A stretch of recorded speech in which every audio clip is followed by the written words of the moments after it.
Before we get into the video, just want to let you know that on the 12th of June, we're doing a 24-hour challenge. We're going to be visiting 20 League of Ireland grounds within 24 hours.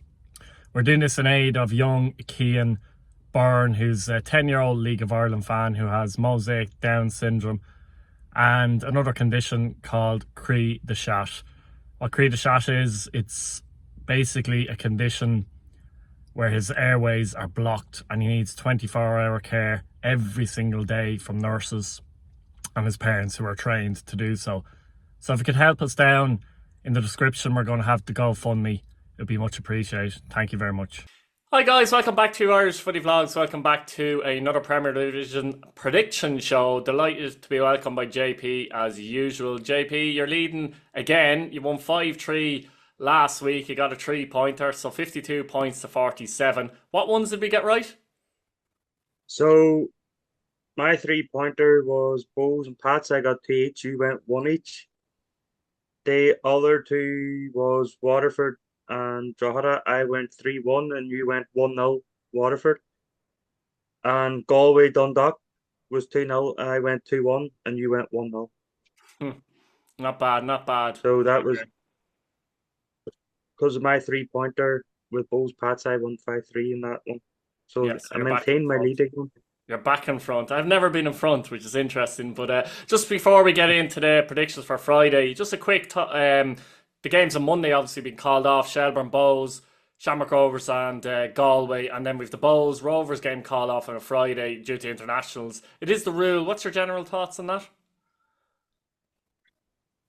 I think it's always been the rule, hasn't it? Like um it's not nice when it happens, but look, when it happens, it's good for the league because it's the fact that players are being called the way they represent their country. And I know we have an international window in March, and I think maybe it's time to maybe introduce the international window in June. And I know that's early in June, and then the players are off for their mid-season break in the middle of June then, so it's not ideal. Um, Look, we can't. I know a few years ago it was only Republic of Ireland and Northern Ireland, but then when Dundalk had brought the international players across Mm. and they were getting the likes of the Latvians and the Lithuanians, that's when they brought it into all internationals. So that's why we are where we are, because I think Bows have 2 Estonians away. It does make sense, in Um, my opinion, to be yeah, honest. It it does does. make sense.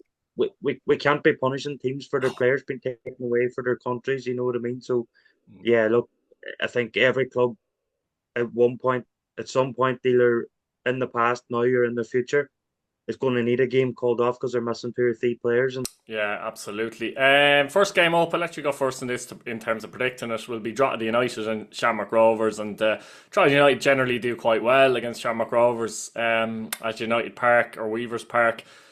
And to be honest, our home form has been decent enough this season. Drogheda Rovers, funnily enough, that break, I don't think they'll be too disappointed actually, to be honest, because of a lot of injuries. So that's 2 matches that they won't be playing, the Monday and the Friday, but they do have this game against Drogheda. It's a big game for them. You feel like they need something here, but not an easy one. How are you seeing that one? not easy. 2 teams that are probably in wretched form. Drogheda have surrendered 2 leads in their last 2 games and got nothing out of them. They'll be really disappointed, but they'll see it as an opportunity. They put things right against a team that you say that they generally do well against, home and away. Mm. I know it wasn't they, the game in Tala a few weeks ago was a bit of a runaway for Shamrock Rovers, and they had that controversial red card as well. But um, I think Kevin Doherty will have his players up for this game. Um, Rovers, I think their injury situation is still a long way off, isn't it? And Yeah. we don't know what they are. The players that went off last week, how they are, whether they be in this game. So Mm. it's a hard one to call because of that. Now, if Rovers had been running it with a fully fit squad and didn't pick up injuries Mm. last Friday, I'd be thinking, yeah, Rovers will go and win this game, not comfortably, but we'll get the win. But if they're missing them players that they got injured last week, plus the players that were already out, Drogheda will be looking at this and rubbing their hands. but Shamrock Rovers, they're 9 points behind Shelbourne. They know they can't probably can't go any further behind, and they know that they need to win this game. Um, and when a team needs a result, when they really do, and it's Shamrock Rovers, we saw it a couple of weeks ago against Derry, off the back of a defeat that Dundalk, and they went and beat Derry on the Monday night. So if there's a team that can produce a result when the chips are down, it's Shamrock Rovers. But it's a really, really hard one to call, Keith. As I said, they're dangerous to Shamrock Rovers. Drogheda are in not great form. Um, I'm going to say 1-1, just Yeah, because I don't know the injury situation at Shamrock Rovers. mm. Yeah, Drogheda are actually fifth in the table for home form, which isn't bad considering where they are in the table, like but they're conceding a lot of goals, a lot of bad goals as well lately as well, and their confidence would have been shattered, I think, after the two defeats as I've mentioned before. But they are at home, and they look at Shamrock Rovers in another side, and look, they're going to be missing 9 or 10 players, to be honest with you, and Pico will be missing obviously as he's suspended for the game. So that's another thing to take in the equation. So Rovers' defence can definitely be got at if Drogheda can get at them, basically. But because of the way Drogheda have been conceding sloppy goals, Rovers are creating chances. And I know a lot of people are saying that Rovers, they need a goal scorer and they're lacking a goal scorer. But funnily enough, they've two guys in the top five top goal scorers in the league, Aaron Green with 8 and Johnny Cowney with 7. So compared to anyone else, they don't particularly need a goal scorer. I don't think that's really the issue. Defensively, they've been very A poor, I think, this goalkeeper, season. maybe. Yeah, and Some defensively as a goalkeeper. unit, actually, I have to say they've been giving away goals you normally wouldn't see them giving away. And there will be missing players here, as I say, especially in defence. There, Pico will be missing. It's a decent chance Cleary's missing. Who's the other guy left back? It's gone on my head. Trevor Clark. And Sean Hoare will be out. Lee Grace only came on, and I think he was rushed back. So will he have to play? So, you know, Drogheda have an opportunity here. I think there's going to be goals in this game. Either way, it has to be goals. And it's not, if this finishes 0-0, honestly, I give up. I'm going to go for it here. I think Rovers will nick it, but I think they'll win it by 3-2. That's what I'm going for anyway. Next up is Dundalk and Derry City, and this is John Daly's first proper match, to be honest, in charge. And he would have had a week really to run the rule over his side. Their home form is very good in the sense that they haven't conceded in their last 5 at Oriel Park. There's a lot of goal. Often there's been a fair few. I don't know. 2-2 draws seems to be a very common result between these two teams in recent years. There's been quite a few of them.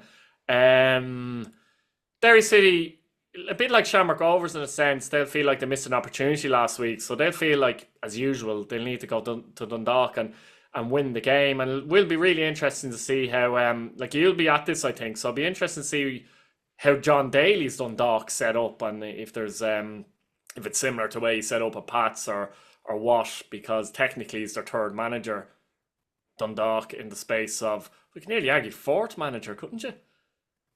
Yeah, well, Derry played Dundalk. When did Like we since last play them? O'Donnell, sorry, just since O'Donnell there, you had O'Donnell. Technically, Yeah. no, King, So Burns, and now Daly, which is a bit mad when you think about it.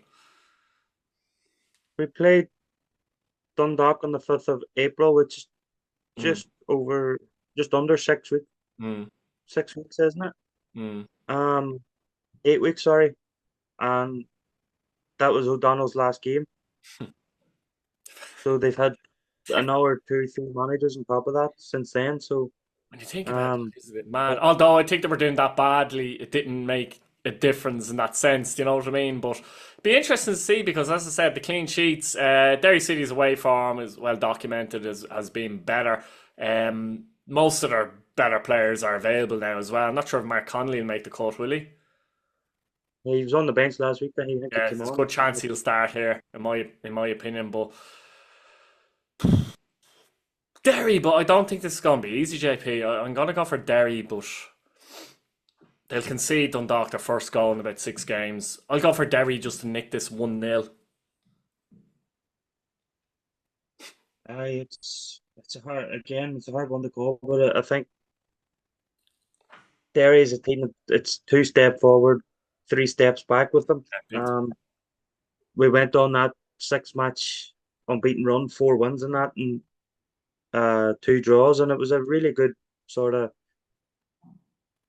period that they were in, and then they went to Shamrock Rovers and lost, and then they're coming up against the Sligo team that had won 1-9, and they feel they they won the game. And look, I know McGinty had made a couple of saves near the end. Derry could have won it after getting the penalty, but Higgins said in the paper during the week that you can't give up 45 minutes of football. And I think that happens too often with Derry. I think they have to go to Oriel Park and they have to be on it from the first minute. As we said, new manager or sacked manager bounce is what we used to call it, but I think this will be something like a new manager bounce. Because it's been a couple of weeks since John Noel King was sacked, like so. And I think they got that bounce with the one against Shamrock Rovers. But Derry will have to be wary of this. They have to be on it for the first minute. Hopefully, Mark Conley's back, and he can go back in the centre defence with Cameron McJanet. As you say, most of our better players starting to come back. McLaughlin's And starting to Doherty was back come as back. well, wasn't he, the last day? Yeah, he played last week. Yeah. Yeah, can we get a start out of Patrick McLaughlin and really go for? I don't know. Maybe it's too soon. I think Derry will win this game. It'll not be as easy as it was in the Brandywell, but I think we could win this 2-0.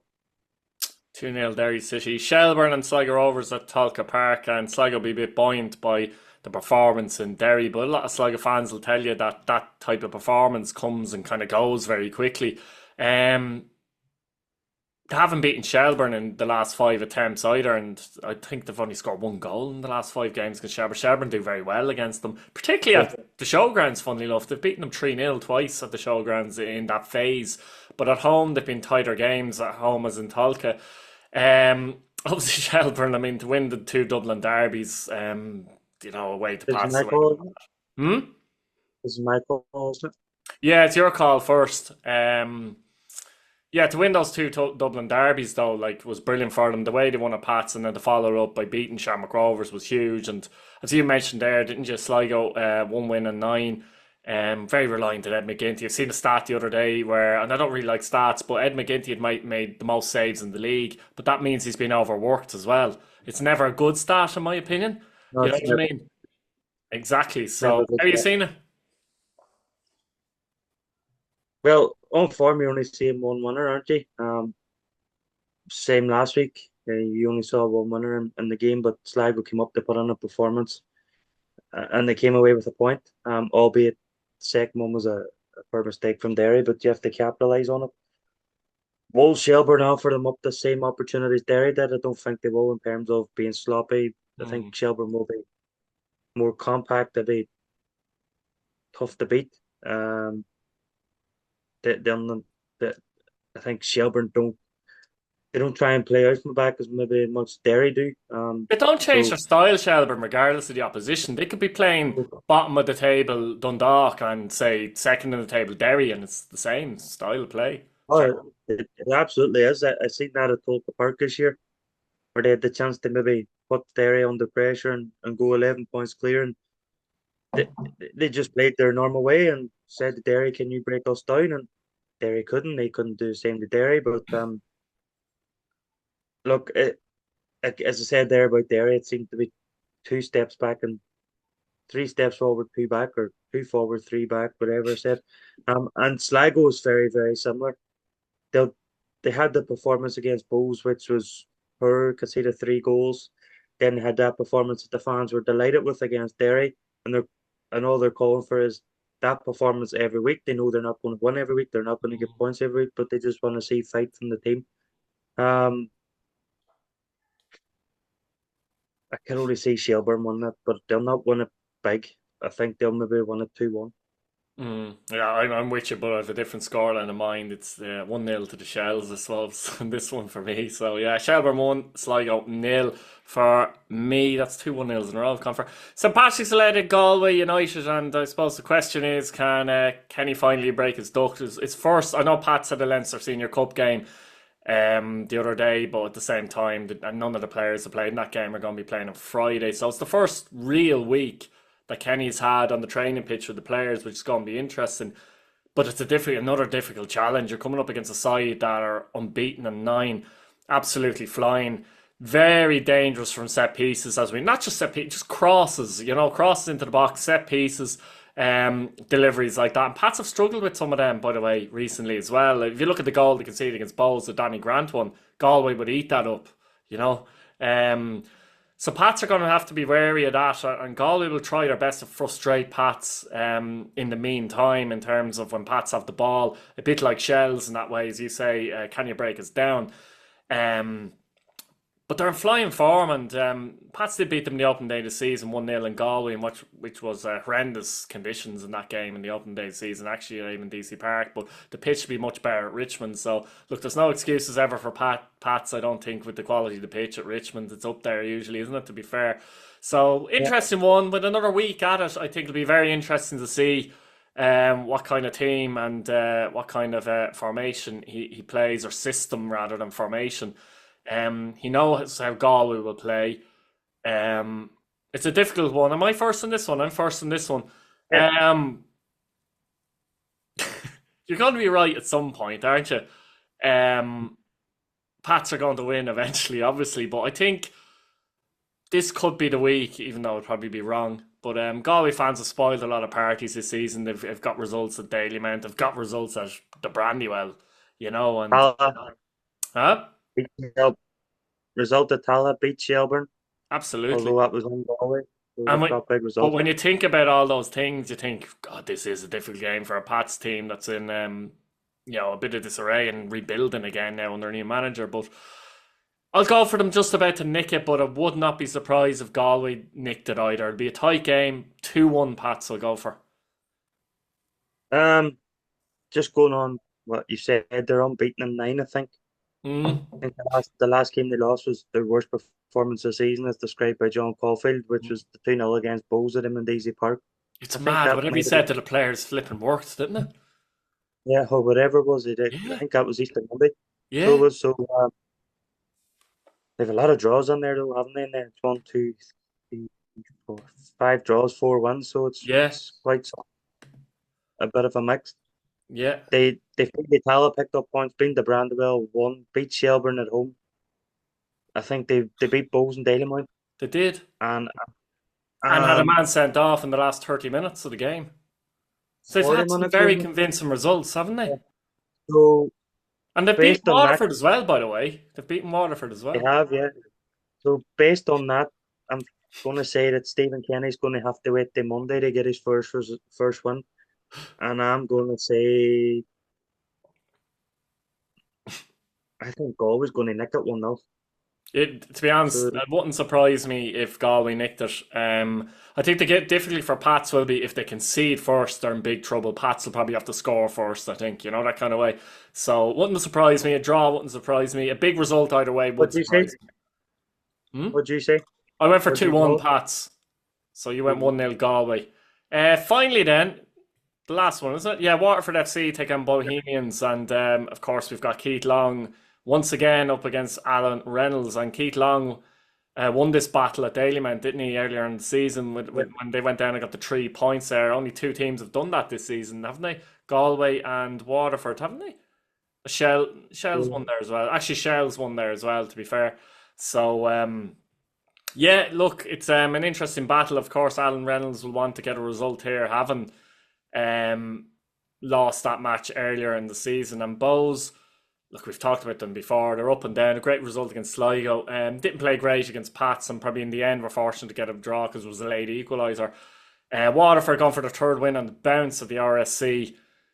It's interesting because of the table as well, JP, because Waterford are literally a point ahead of Bowes, and if they could stretch that, it would give them an awful lot of confidence. Yeah, how have you seen it?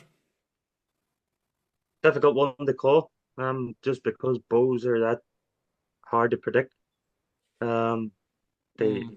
they turn up 1 week and they don't turn up the next. But Waterford are 4 wins in their last five. The only non-one was a defeat the league leaders, Shelburne, where they could have very easily come away with something in that game.